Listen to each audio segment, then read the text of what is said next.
नमस्कार विद्यार्थी मित्रों, मेरे YouTube channel study with Pankaj Nadia में आप सबका स्वागत है। विद्यार्थी मित्रों, इससे पहले के वीडियो में हमने कक्षा 8 प्रथम सत्र हिंदी में इकाई 9 ममता की चर्चा की थी। आज के वीडियो में हम उसी इकाई ममता में से अभ्यास एवं स्वाध्याय के प्रश्नों की चर्चा करेंगे। तो शुरू करते हैं आज का वीडियो। अभ्यास प्रश्न 1, प्रश्नों के उत्तर दीजिए। पहला प्रश्न, प्रसाद जी ने ईंटों के ढेर में बिखरी हुई भारतीय शिल्प की विभूति किसे कहा? तो प्रसाद जी ने भारतीय शिल्प की विभूति किसे कहा है, उसका उत्तर लिखने के लिए आपको लिखना है कि काशी के उत्तर में एक धर्मचक्र विहार था और उसे मौर्य और गुप्त सम्राटों ने बनवाया था। वह उनकी कीर्ति का एक प्रतीक था, लेकिन अब वह खंडहर हो चुका है। उस भवन के शिखर खंडित हो चुके और अब वहाँ घास और झाड़ियाँ ही उग आई है। फिर भी उन टूटी हुई दीवारों और ईंटों में भारतीय शिल्प कला की भव्य झलक देखने को मिलती है। इसे ही प्रसाद जी ने ईंटों के ढेर में बिखरी हुई भारतीय शिल्प की महान विभूति कहा है। प्रश्न 2, शहंशाह हुमायूं के आदेश का किस प्रकार पालन हुआ? वह सही था या गलत? अपने विचारों में स्पष्ट कीजिए। तो शहंशाह हुमायूं के आदेश का पालन कुछ इस प्रकार हुआ कि हुमायूं ने आदेश दिया था कि ममता या बुढ़िया की झोंपड़ी जहाँ पर है उसका पक्का मकान बनवा देना। मैं उसके लिए कुछ नहीं कर पाया हूँ, लेकिन उसके लिए तुम उसका पक्का मकान बनवा देना। अब इस आदेश का पालन 47 साल के बाद हुआ। 47 साल के बाद उस जगह को ढूंढा गया और हुमायूं के बेटे अकबर ने वहाँ पर एक अष्टकोणीय मंदिर बनवाया और उसके ऊपर लिखा गया कि सातों देशों के नरेश हुमायूं ने यहाँ पर एक दिन विश्राम किया था। लेकिन उस जगह की मालकिन जो थी, उस जगह का दायित्व जिसके पास था, वैसी ममता का नाम या उसके नाम का जिक्र कहीं भी नहीं था। यानी कि जिस औरत ने हुमायूं के प्राणों की रक्षा की थी, उसे आश्रय दिया था, उस औरत के नाम का कहीं पर भी नामो निशान नहीं था। ये बिल्कुल गलत था। इस तरह से उसका पालन नहीं होना चाहिए था। ममता ने मुसीबत में हुमायूं की रक्षा की थी, उसे आश्रय दिया था और सातों देशों के नरेश यानी कि शहंशाह होते हुए भी उसके बेटे ने या उसने उस जगह पर उसका पक्का मकान बनवाने इतनी देर कर दी और ममता जब वहाँ पर अष्टकोणीय मंदिर बना तब तक ममता के प्राण पखेरु उड़ चुके थे। प्रश्न 3, कहानी के आधार पर मुख्य पात्र ममता के बारे में कहिए या लिखिए। तो ममता एक विधवा ब्राह्मण स्त्री थी। उसे किसी भी प्रकार का लोभ नहीं था, यहाँ तक कि उसे उद्कोच में यानी कि घूस में स्वर्ण दिया जाता है, सोना दिया जाता है, उसे भी वह ठुकरा देती है। वह अपने धर्म का पालन करने वाली थी, अपने कर्तव्य का पालन करने वाली थी। वह अतिथि सत्कार करने में मानती थी, चाहे वह उसका दुश्मन ही क्यों न हो। उसे युद्ध और रक्तपात से घृणा थी, नफरत थी। वो अतिथि को आश्रय देने में अपना धर्म समझती थी। उसका चरित्र बिल्कुल पवित्र था, उज्जवल था। वो दूसरों की मदद करती थी और इसीलिए उसके अंतिम समय में गांव की कई औरतों ने उसकी मदद की, उसकी सेवा करने के लिए वहाँ पर डटी हुई थी। तो इससे पता चलता है कि ममता एक बहुत ही अच्छा पात्र इस कहानी का है, मुख्य पात्र है और इसीलिए इसका शीर्षक भी ममता रखा गया है। कहानी के अंतिम वाक्य को हटाकर कहानी का अंत अपने अनुसार कहिए। तो कहानी का अंतिम वाक्य जो है उसे यदि हम हटाना चाहे तो यहाँ पर है कि सातों देशों के नरेश हुमायूं ने एक दिन यहाँ विश्राम किया था। उनके पुत्र अकबर ने उनकी स्मृति में यह विशाल गगनचुंबी मंदिर बनवाया, पर उसमें ममता का कहीं नाम नहीं था। तो ये जो वाक्य है इसे हटाकर हम लिख सकते हैं कि उस पर अष्टकोणीय मंदिर बना और उस पर लिखा गया कि सातों देशों के नरेश हुमायूं एक दिन जब मुसीबत में थे तो उनके प्राणों की रक्षा करते हुए यहाँ पर ममता नाम की एक स्त्री ने उन्हें आश्रय दिया था और उसी ममता की याद में हुमायूं के पुत्र अकबर ने ममता की स्मृति में यह गगनचुंबी मंदिर बनवाया। तो इस तरह से उसका अंत हो सकता है, सुखद अंत यदि करना हो। स्वाध्याय के प्रश्नों की चर्चा करते हैं। प्रश्नों के उत्तर लिखिए। पहला प्रश्न है, ममता को प्रत्येक लड़ने वाले सैनिक से नफरत क्यों थी? ममता एक विधवा स्त्री थी। शायद उसके पति का निधन भी युद्ध में हुआ हो और शेरशाह ने उद्कोच देकर यानी घूस देकर धोखे से उस किले पर आक्रमण कर दिया, उसके पिताजी को और वहाँ के राजा वगैरह को मार गिराया। इसलिए ममता को प्रत्येक लड़ने वाले सैनिक से नफरत थी, क्योंकि हर एक लड़ने वाला सैनिक किसी न किसी औरत को विधवा बनाता है, किसी बच्चे को अनाथ बनाता है। तो इसलिए ममता को लड़ने वाले सैनिकों से नफरत थी। ममता की झोपड़ी में आश्रय मांगने कौन आया? ममता की झोपड़ी में आश्रय मांगने एक मुगल सैनिक आया। अकबर ने अष्टकोण मंदिर कब और कहाँ बनवाया? तो अकबर ने अष्टकोण मंदिर 47 साल के बाद जहाँ पर ममता की झोपड़ी थी उस जगह पर बनवाया। घोड़े पर सवार होते हुए पथिक ने मिर्जा से क्या कहा?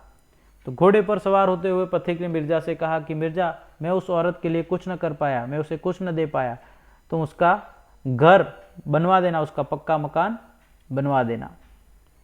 किस बात से पता चलता है कि ममता सबके सुख दुख की सहभागिनी थी? तो यहाँ पर हम देखेंगे कहानी में तो आपको पता चलेगा कि अंत में ममता जब मरने वाली है तब 2-3 स्त्रियां उसे घेर कर बैठी थी, क्योंकि ममता आजीवन सबके सुख दुख की सहभागी नहीं। तो उसका जीर्ण कंकाल खांसी से गूंज रहा था। ममता की सेवा के लिए गांव की 2-3 स्त्रियां उसे घेर कर बैठी थी, क्योंकि ममता आजीवन सबके सुख दुख की सहभागिनी रही थी। तो इसी से पता चलता है कि वह पूरा जीवन लोगों के सुख और दुख में सहभागी रही होगी। साथ ही ममता एक आतताई निर्दयी मुगल को आश्रय देती है अपना अतिथि धर्म निभाने के लिए। तो इसी से पता चलता है कि ममता सबके सुख दुख की सहभागिनी थी। प्रश्न 2, नीचे दिए गए वाक्यों को निर्देश के अनुसार भिन्न भिन्न कालों में परिवर्तन कीजिए। पहला है, तेनालीरामन के बारे में अनेक कहानियां प्रचलित है, इसका भूतकाल करना है। तो तेनालीरामन के बारे में अनेक कहानियां प्रचलित थी। सुबह होने पर हिना अपने बेटे को साथ लेकर उद्यान में गई, भविष्यकाल बनाना है इसका। तो सुबह होने पर हिना अपने बेटे को साथ लेकर उद्यान में जाएगी। प्रिया का गृह कार्य जल्दी समाप्त हो गया, इसका भी भविष्यकाल बनाना है। प्रिया का गृह कार्य जल्दी समाप्त हो जाएगा। हर्ष आज उपवास करेगा, हर्ष ने आज उपवास किया। मनोज अक्सर जागता रहता था, वर्तमान काल बनाना है इसका। मनोज अक्सर जागता रहता है। प्रश्न 3, शब्दों के अर्थ देकर वाक्यों में प्रयोग कीजिए। तो यहाँ पर शब्द दिए, इनका वाक्य प्रयोग करना है। दुहिता यानी पुत्री। ममता चूड़ामणि की एकमात्र दुहिता थी। वेदना, ममता की वेदना का कोई पार नहीं था। उत्कोच, हमें कभी भी दुश्मन का उत्कोच स्वीकार करना नहीं चाहिए। जीर्ण, ममता का जीर्ण शरीर खांसी के कारण गुजरने लगा। आतताई, हर लड़ने वाला सैनिक आतताई नहीं होता।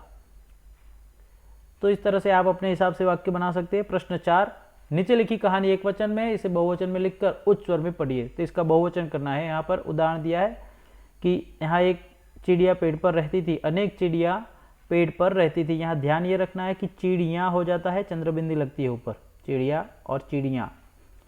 तो एक चिड़िया पेड़ पर रहती थी, अनेक चिड़िया पेड़ पर रहती थी। उसका घोंसला जंगल के पास था, उनके घोंसले जंगल के पास थे। घोंसले में उसके 3 बच्चे थे। घोंसलों में उनके अनेक बच्चे थे। वह अपने बच्चों के साथ रहती थी, वे अपने बच्चों के साथ रहती थीं। यहाँ थी के ऊपर बिंदी आएगी। एक दिन एक शिकारी वहां आया। एक दिन कई शिकारी वहां आए। वह चिड़िया को मारना चाहता था। वे चिड़िया को मारना चाहते थे। चिड़िया ने बच्चों को घोंसले में सिर नीचा कर बैठने को कहा। चिड़ियों ने बच्चों को घोंसलों में सिर नीचे कर बैठने को कहा। वह खुद वहां से उड़ गई। वे खुद वहां से उड़ गई और पत्तों में छिपकर बैठ गई। शिकारी चिड़िया को न देख वहां से चला गया। शिकारी चिड़ियों को न देख वहां से चले गए। तो इस प्रकार से आपको कहानी बहुवचन में लिखनी है। आगे देखते हैं। नीचे शरीर के कुछ अंगों के चित्र दिए गए हैं। प्रत्येक अंग से संबंधित 3-3 मुहावरे अर्थ सहित लिखकर वाक्य में प्रयोग कीजिए। तो यहाँ पर हमें हमारे शरीर के कुछ अंग और उससे संबंधित मुहावरे दिए हुए, तो हमें उन मुहावरों को पूरा करना है। यहाँ पर एक उदाहरण दिया है, बाकी 3-3 मुहावरे हमें लिखने हैं। जैसे कि पहला है आँख। तो आँख पर से हमें एक दिया हुआ है कि आँखों का तारा होना, उसका मतलब होता है बहुत प्यारा, और उसका वाक्य प्रयोग है मेरा बेटा मेरी आँखों का तारा है। अब आँख पर से और भी मुहावरे हैं, जैसे कि आँख जाना यानी कि अंधा हो जाना, आँख लगना, वाक्य प्रयोग आप अपने हिसाब से कर सकते हैं कि मेरी आँखें चली गई है। और आँख लगना यानी नींद आना, बहुत जल्दी नींद आना। फिर आँखें फेरना यानी उपेक्षा करना, उसने मेरी ओर से आँखें फेर ली यानी कि वह मेरी उपेक्षा करने लगा। आज कक्षा में मेरी आँख लग गई। तो इस प्रकार से आपको आँख लगना, ये तीनों मुहावरों के अर्थ और वाक्य प्रयोग करने हैं। अब कान, कान पर से भी बहुत सारे मुहावरे हैं, जैसे कि कान देना यानी ध्यान से सुनना, वह मेरी बात कान देकर सुन रहा है। फिर कान खाना यानी कि बकबक करना, तू कब से मेरा कान खा रहा है। कान खड़े करना यानी चौकन्ना हो जाना, जिस प्रकार कई प्राणी पशु अपने कान खड़े कर लेते हैं, तो कान खड़े करना यानी चौकन्ना हो जाना, सावधान हो जाना। चोर को आते देख कुत्तों ने, चोर को आते देख कुत्ते ने अपने कान खड़े कर लिए। अब सिर है यहाँ पर, तो सिर उठाना यानी बगावत करना, विद्रोह करना, वह हर बात में सिर उठाता रहता है।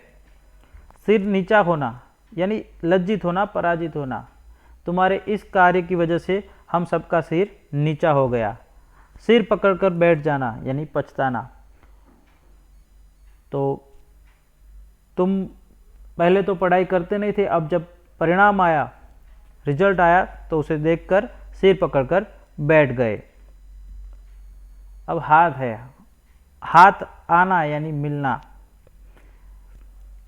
तो बहुत दिनों के बाद एक अच्छी किताब हाथ आई है, हाथ लगना भी हो सकता है।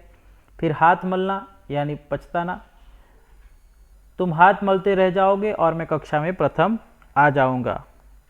हाथ फैलाना यानी यहाँ पर मदद मांगना, तो हमें कभी किसी के सामने हाथ नहीं फैलाना चाहिए। तो और भी आप मुहावरे लिख सकते हो, उनके अर्थ लिख सकते हो और वाक्य प्रयोग कर सकते हो। प्रश्न 6, रूपरेखा के आधार पर कहानी लिखिए। एक निर्दयी राजा, गुलाम को दंड, गुलाम का जंगल में भाग जाना, सिंह से भेंट, सिंह के पैरों से कांटा निकालना, सिंह के साथ दोस्ती, गुलाम की गिरफ्तारी, फांसी की तैयारी, उसे भूखे सिंह के सामने छोड़ना, सिंह का स्नेहपूर्ण व्यवहार और दोनों की रिहाई। तो यह, और अंत में सीख। तो हमें यहाँ पर यह कविता कहानी लिखनी है। तो एक निर्दयी राजा था, वह अपने पास कई लोगों को गुलाम बनाकर रखता था और गुलामों को दंड देता था। एक दिन एक गुलाम को मौत की सज़ा सुनाई गई। गुलाम वहाँ से बचकर, सैनिकों से बचकर जंगल में भाग निकला। भागते भागते उसने देखा कि एक जगह एक शेर, एक सिंह बैठा है और दर्द से कराह रहा है। उसने देखा कि सिंह के पैर में एक बड़ा सा कांटा चुभा हुआ है। उसने हिम्मत कर सिंह के पास जाकर उसके पाँव से कांटा निकाला। सिंह उसके साथ दोस्ती कर बैठा। सिंह ने उसके साथ दोस्ती कर ली, मित्रता कर ली।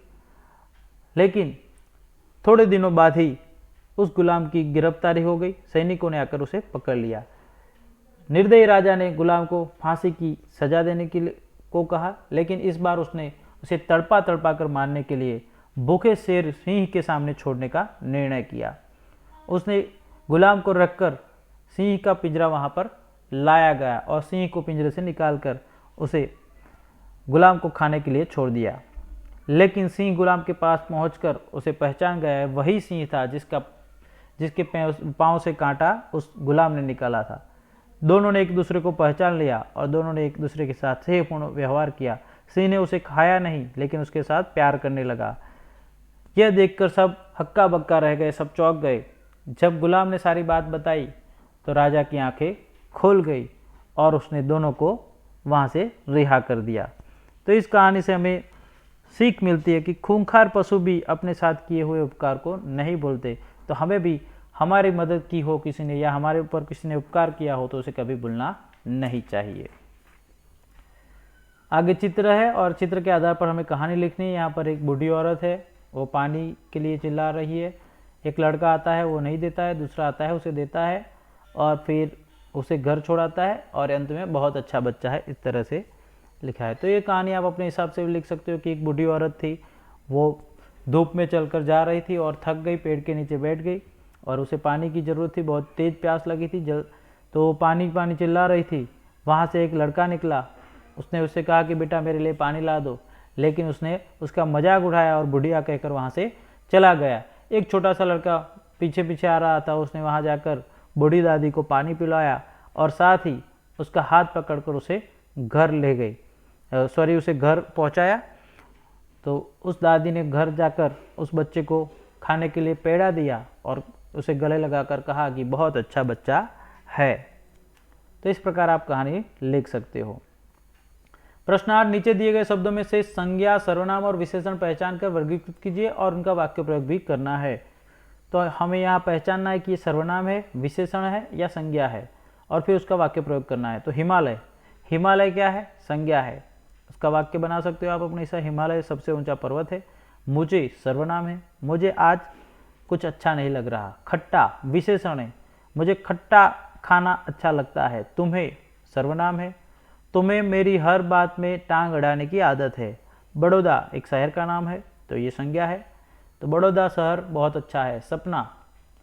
सपना सबसे होनहार लड़की है, ये भी संज्ञा है। साबरमती भी संज्ञा है। साबरमती नदी गुजरात की बड़ी नदी है। सुंदर विशेषण है, मुझे सुंदर फूल पसंद है। छोटा ये भी विशेषण है, इतना छोटा होकर तू चोरी करता है। होशियार विशेषण है, रमेश कक्षा में सबसे होशियार है। हमारा सर्वनाम है, हमारा भारत देश सबसे महान है। गुजरात संज्ञा है, गुजरात राज्य में हम सब रहते हैं। तो इस प्रकार हमें वाक्य बनाने हैं। योग्यता विस्तार में कुछ नहीं है, आपको जयशंकर प्रसाद जी की कहानियाँ पढ़नी है और भी कहानियों को संकलन करना है। तो इस प्रकार हमने ममता कहानी के स्वाध्याय एवं अभ्यास के प्रश्नों की चर्चा की।